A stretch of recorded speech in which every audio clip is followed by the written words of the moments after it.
इसके पहले के वीडियो में आपने देखा कि किस तरह से हिरण्याक्ष जो है अपनी प्रतिज्ञा को पूरा करने के लिए मंदराचल पर्वत पर घोर तपस्या करने के लिए चला गया। आगे हम देखते हैं, काफी समय व्यतीत हो गया उसे तपस्या करते करते। रक्त मांस मेरुदंड इत्यादि चाट चुकी थी। सिर्फ और सिर्फ उसका केवल कंकाल बचा था। इतनी घोर तपस्या में लीन था। अब यहाँ तो लोगों को कह दिया जाए कि लेके माला बैठ जाइए, तो मुश्किल से 1 घंटे बैठेंगे। 1 घंटे बाद जो है इधर उधर उनका मन चलने लगेगा और सोचेंगे कितनी जल्दी मेरी माला पूरी।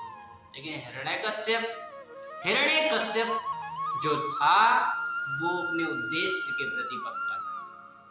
उसने बना ही लिया था उद्देश्य कि मैं ब्रह्मा जी से वरदान प्राप्त करूंगा, मतलब करूंगा।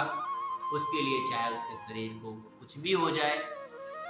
अब हुआ उसके शरीर को चींटियां पूरी तरीके से चाट गई थी और वहां पे उसके आसपास घास काफी जम गई थी।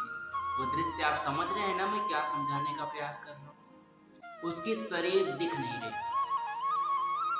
उसके तपस्या से, उसके तपोबल से चारों ओर हाहाकार मच गया।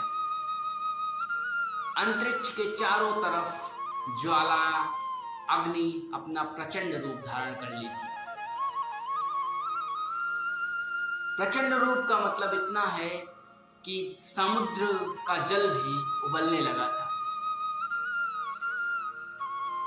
और यही आग की लपट देवलोक में जा पहुंची।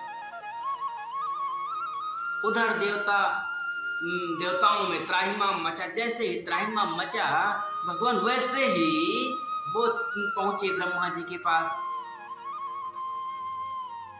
बचाइए बचाइए बचाइए ब्रह्मा जी बचाइए। बोले क्या हुआ? और साथ में उनके इंद्र जी भी गए थे। वो कह रहे हैं अब मुझे इंद्रासन खाली करना पड़ जाएगा। ब्रह्मा जी पूछ रहे हैं क्यों? तो कह रहे हैं कि आपका एक भक्त इतनी बड़ी तपस्या कर रहा है कि वो मेरा स्थान नहीं छोड़ेगा। मेरा स्थान जाना तय हो गया है भगवान। बोले चलिए मैं देखता हूं। हंस वाहन पर सवार होकर के जब ब्रह्मा जी हिरण्यकश्यप के पास पहुंचे तो देखा कि वहां कोई दिख ही नहीं रहा, क्योंकि आग की लपट से उसका शरीर दिख ही नहीं रहा था। वहां पे धुआं इतना सारा था, हो गया था कि वो दिख ही नहीं रहा था।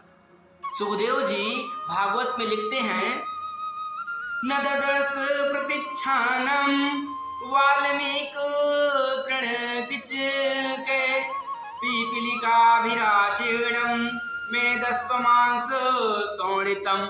मिट्टी, घास, तृष्णा इत्यादि हिरण्यकश्यप के शरीर को छिद्रित कर चुकी थी। ये भव्य कष्ट, भव्य पीड़ा रही होगी। आजकल तो आदमी की कोई चुटकी काट ले प्रभु, कोरोना स्टार्ट हो जाता है। वहां देखो क्या लगन रही होगी हिरण्यकश्यप। मैं उसका बखान नहीं कर रहा। वहां से आप अपने आप को जोड़िए और ये सीखिए कि यदि आपके पास कोई उद्देश्य मिल जाए तो उस उद्देश्य के प्रति लग जाना। फिर ये मत देखना माधव कि कष्ट हो रहा है। उद्देश्य सर्वोपरि होना चाहिए, कष्ट सर्वोपरि नहीं होना चाहिए। कितनी भी मुश्किल आए, कितनी भी कठिनाई आए, लेकिन उद्देश्य सर्वोपरि होना चाहिए। ये आप हिरण्यकश्यप से सीखिए। आगे सुखदेव जी कहते हैं, विलक्ष्य विस्मिता प्रहसन हंसो वाहना। उसको ब्रह्मा जी देख लिए और देखते ही देखे और हंसते हुए कहा, उत्तिष्ठ भद्रं ते तपासिद्धो आसी कश्यप वानद्रो मनु प्राप्तो ब्रियतां मे सतोवरा। सुखदेव जी लिखते हैं, उत्तिष्ठो भद्रं ते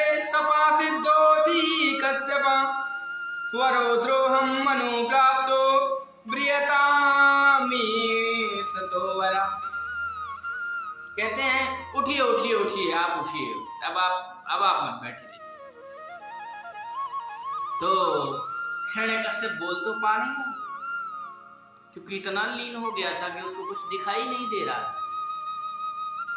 तो ब्रह्मा जी ने देखा कि उसका सिर्फ केवल कंकाल बचा है, वो तो दिख ही नहीं रहा, तो उठेगा कैसे।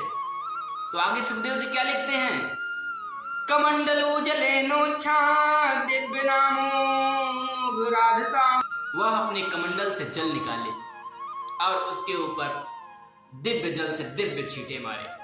जैसे ही छींटे मारे उसके, वैसे ही हिरण्यकश्यप का शरीर लोहे के समान चमकता हुआ,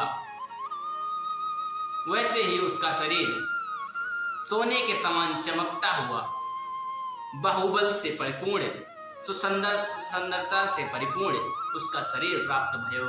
बोलो ब्रह्मा भगवान की जय हो। फिर आगे ब्रह्मा जी उनसे कहते हैं हिरण्यकश्यप से,